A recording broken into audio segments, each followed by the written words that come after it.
Well, shit the bed.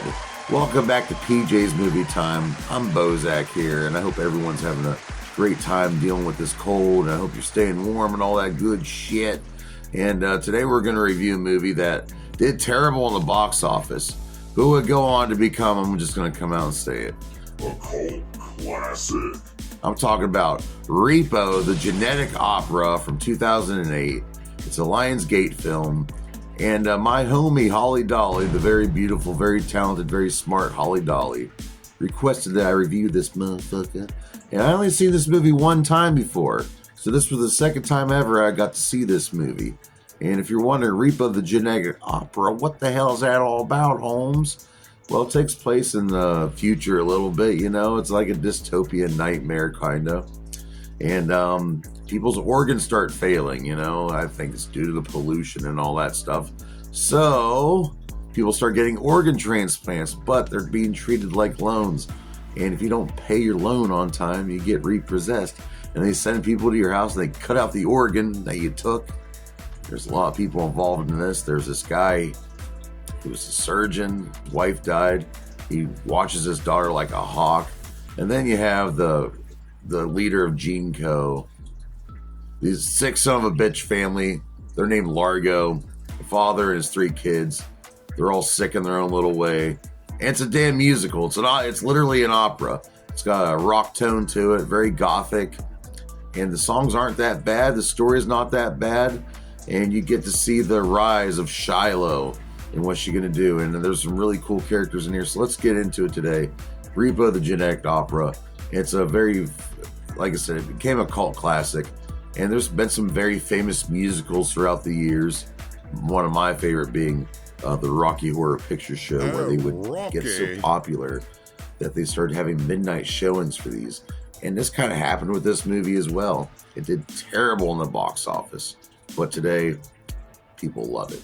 It's directed by Darren Lynn Bousman, who also wrote along with Darren Smith and Terrence Zudich. And the budget for this movie is $8.5 million, and it only grossed about $188,000 in the box office. It's terrible, but the DVD sales were really good. People seem to like it, and there's even talks of a 4K restoration coming out soon. The cinematographer for this is really damn well done. It's by Joseph White, and they filmed a lot of this at the Cinespace Film Studio there in Ontario, Canada. The really cool costume designs were done by Alex Kavanaugh, and the special effects in this looked pretty decent for what I think, and Tony Kenny was in charge of all of that. The music was also done by Terrence Zudich, who plays another character in this movie. And we also had some help from Yoshiki from the band called X Japan. And if you didn't know, this is based off of a musical originally. It was originally a musical, Necro Merchant's Debt, I believe it was called. And eventually would go on to be called Repo, the genetic opera.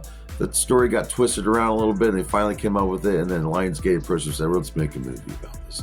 Come on, guys, let's do it. And they got some pretty decent actors who were real singers and actors in this. So let's go over that right now.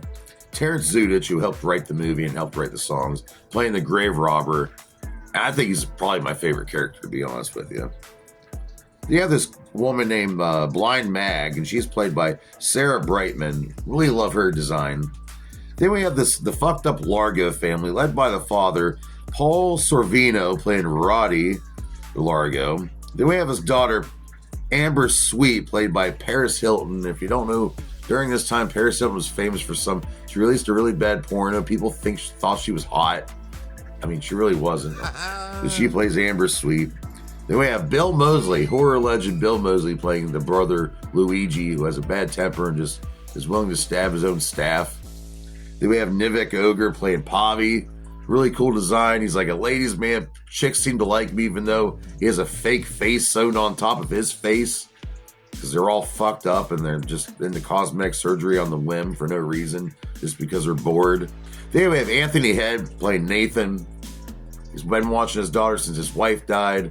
There's a lot of crazy controversy going on between him and Largo over there at Gene Co. And starring in the movie, playing Shiloh, his daughter, we have Alexa Pina Vega playing Shiloh, who does a great job in this movie. Very innocent and just trying to find her way in the world, being torn between 2 father figures. And the songs aren't bad. I wasn't real big into this when I first watched it, but watching it for the second time, I do have a little more of appreciation for it.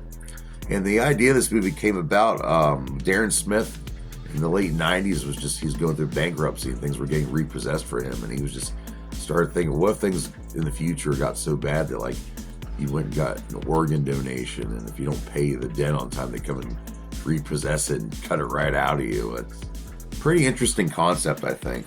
And if you want to look it up, there was a short film before they made the actual movie, and it had Shawnee Smith and Michael Rooker in it.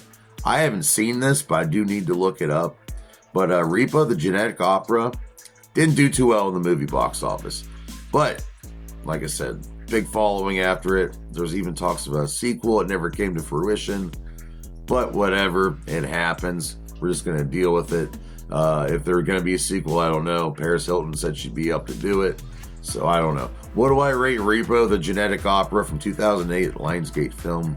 I'm going to rate it 2 out of 5 dog dicks. And that's a good rating. Nothing wrong with that at all. But I want you to join me here next week on PJ's Movie Time.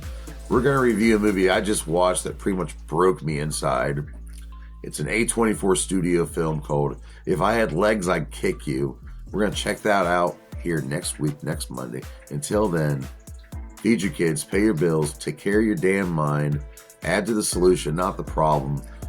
There's a lot of evil in this world. Please do not make it any worse. All right, so until then, take care of yourself and stay fresh. Ninja Rooney.